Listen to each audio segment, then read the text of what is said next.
Welcome to our Trump briefing show, folks. Today, we're kicking things off with some exciting news from New York City. Zohran Mamdani, a 33-year-old Democratic socialist, has pulled off a major upset by winning the NYC Democratic mayoral primary. Using ranked choice voting, Mamdani defeated the former governor Andrew Cuomo, and if he wins the general election, he'll be the city's first Muslim and Indian American mayor. His platform is all about lowering living costs through policies like free city services funded by taxes on the wealthy. It's a real shift towards progressive politics, and everyone's watching to see what he'll do next. Next up, let's talk about the U.S. Senate's late-night hustle. After a grueling all-night session filled with heated debates, the Senate narrowly approved President Trump's tax bill. Vice President JD Vance cast the deciding vote in a tight 50-50 split, passing a legislation that extends the 2017 tax cuts and boosts spending on immigration, oil, and the military. But it's not all smooth sailing. Some senators are concerned about the impact on Medicaid and other benefits. The bill now heads back to the House, where lawmakers are racing against a July 4 deadline amidst ongoing disputes. Finally, in the world of cybersecurity, Iranian hackers are making headlines with a serious threat. A group linked to Iran, called Robert, has threatened to leak around 100 gigabytes of stolen emails from White House officials and advisors, including some big names like Stormy Daniels and Roger Stone. While they haven't revealed what's inside, the threat has U.S. authorities on high alert. This cyber drama adds another layer to the ongoing tensions between the U.S. and Iran, highlighting how cyber warfare is becoming a new battleground. Please continue to stay tuned for more updates. The Toronto Star vividly captures the historic victory of Zohran Mamdani in New York City's Democratic mayoral primary, a remarkable upset that defied expectations and sent shockwaves through the political landscape. Mamdani, a youthful 33-year-old Democratic socialist of Indian descent, emerged from relative obscurity to lead a campaign centered on populist ideas like lowering living costs, free city services, and taxing the wealthy.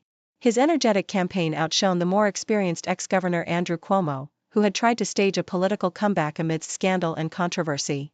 Mamdani's win, a testament to the power of grassroots activism and bold ideas, positions him as a trailblazer, potentially the city's first Muslim mayor and its youngest ever, while also drawing fierce criticism and attention from national Republicans eager to paint him as the embodiment of leftist excess. The Independent's detailed recounting of the Senate's turbulent passage of Trump's big, beautiful bill underscores the drama and complexity of American politics in full swing. After a grueling all-night session, Senate Republicans narrowly approved the legislation, with Vice President JD Vance casting the decisive vote in a tense 50-50 tie. The bill, a cornerstone of Trump's legislative agenda, includes extensions of tax cuts, increased military spending, and controversial Medicaid reforms, many of which faced opposition from within the party. The process was marked by a flurry of amendments, intense lobbying, and partisan battles, revealing the deep divisions and strategic maneuvering that characterize Washington's legislative battles. The legislation's passage, amid criticisms of its impact on Medicaid and rural hospitals, signals a significant political victory for Trump but also highlights the ongoing partisan discord that defines the current political climate. The Independent also explores the broader geopolitical and domestic issues surrounding the Trump administration's actions and the ongoing tensions with Iran, Israel, and China. Trump's visit to a newly constructed immigration detention center in Florida, dubbed Alligator Alcatraz, was met with humor and controversy, as he offered bizarre advice on escaping alligators and highlighted his focus on immigration issues. Meanwhile, international diplomacy took center stage as Trump prepared to meet Israeli Prime Minister Netanyahu, aiming to broker a ceasefire in Gaza amid the ongoing conflict with Hamas. The narrative also touches on the escalating cyber threats from pro-Iranian hackers targeting U.S. interests, and the simmering feud with Elon Musk, whose criticism of Trump's policies has caused market jitters and fueled the ongoing saga of political rivalry and corporate intrigue.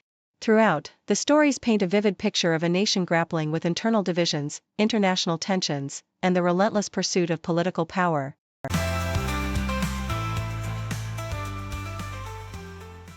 The Washington Post reports that President Joe Biden's efforts to secure a second term faced a harsh reality check when key Democratic senators, including Senate Majority Leader Chuck Schumer, revealed their lack of confidence in his re-election bid. During a private meeting in July 2024, Schumer, with a reputation for candidness, told Biden that only about 5 of the 51 Democratic senators would support him in a secret ballot, and expressed doubts about his ability to beat Donald Trump. The revelation shocked Biden, who asked Schumer for a week to decide whether to run, ultimately leading him to withdraw from the race. Biden's decision, announced in a heartfelt letter, marked the first time since Lyndon Johnson in 1968 that an incumbent president chose not to seek re-election, citing the party's and country's best interests amidst internal doubts and a challenging political landscape. Yahoo US details the turmoil surrounding nearly $7 billion in federal education funds that the U.S. Department of Education has withheld, creating a crisis for schools across the nation. This abrupt halt, justified by the department as a response to administrative changes, threatens vital programs for English learners, migrant children, and after-school initiatives, risking increased academic failure, hunger, and dropout rates. Advocates warn that the delay could force districts to cut essential staff and services just weeks before school starts, with some fearing this might be a tactic to undermine the department's funding and influence future allocations.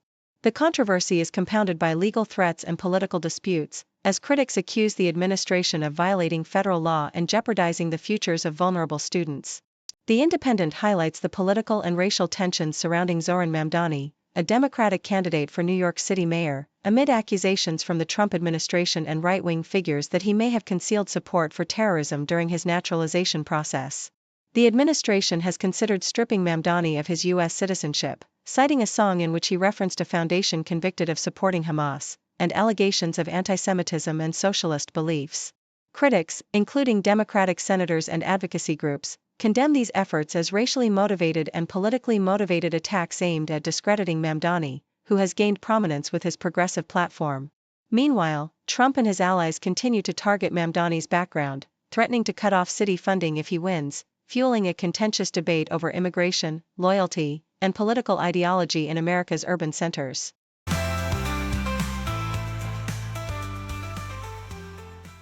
The Independent reports that the Bank of England's governor, Andrew Bailey, has signaled a continued downward trajectory for interest rates, suggesting they may decrease further in the upcoming months. This outlook comes amid concerns over the UK labour market's softness and broader economic uncertainties driven by global trade tensions. Bailey emphasized that while recent signs show some easing in employment conditions, more evidence is needed before concluding that inflationary pressures are under control. He also noted that the impact of recent tariff policy changes, such as the U.S.'s tariffs on imports and subsequent trade agreements, remains unclear, with potential deflationary effects from weakened demand for global goods still to be observed.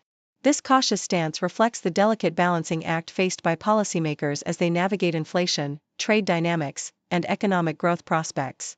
The Independent also highlights a disturbing cyber threat from Iranian-linked hackers who have threatened to release stolen emails from key White House officials, including Chief of Staff Susie Wiles and Trump advisor Roger Stone.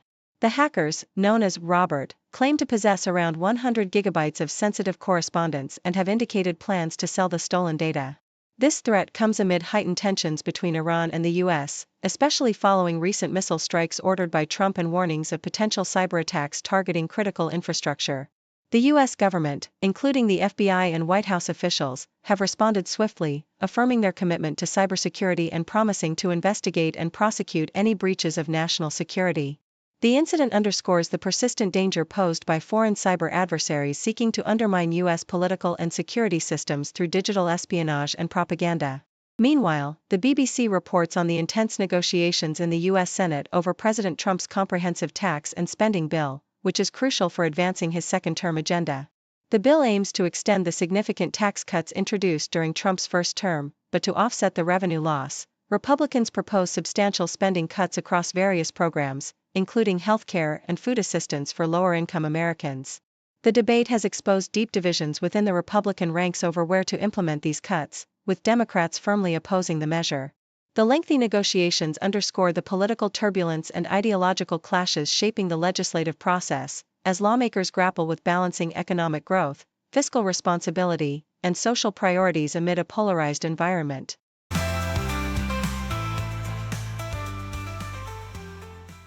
According to Yahoo US, Hampton Roads emerges as a shining example of LGBTQ inclusivity, with 5 cities, Virginia Beach, Norfolk, Chesapeake, Newport News, and Hampton, scoring impressively on the Human Rights Campaign's Municipal Equality Index. This index, which evaluates over 500 municipalities nationwide, measures the legal protections, policies, and services that support LGBTQ residents, and these cities have achieved near-perfect scores, with Norfolk and Chesapeake earning 97 and 80 respectively, and the rest hitting the maximum of 100. Despite these high marks, advocates caution that federal policy shifts, especially under recent administrations, continue to pose challenges, requiring the community to stay vigilant. Local leaders in Hampton Roads are actively working to improve the quality of life for LGBTQ individuals, making substantive changes based on campaign data, especially during the pandemic when inclusivity was prioritized to boost tourism. The index assesses various factors, including non-discrimination laws, municipal employment practices, city services, law enforcement fairness, and leadership advocacy, though it does not account for federal or state laws directly.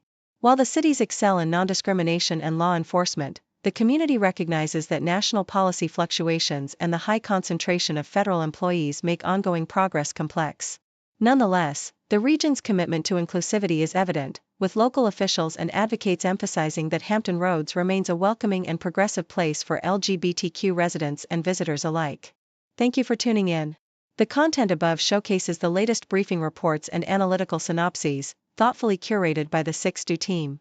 These insights stem from a wide array of reputable media outlets, think tanks, government sources, and specialized experts worldwide. We encourage you to explore these sources for a comprehensive perspective. Keep in mind that while the content may not always align with the official standpoint of 6Do Brief, it's not meant to be taken as absolute directives for decision-making. Comprising seasoned media professionals, learned scholars, and accomplished scientists, the 6Do team embodies a trailblazing, fully independent media entity. To customize 6Do Brief to meet your professional needs, you have the option to subscribe to a diverse array of briefings on our website, 6dobrief.com. Regardless of your location, you can conveniently receive 6Do Brief via email.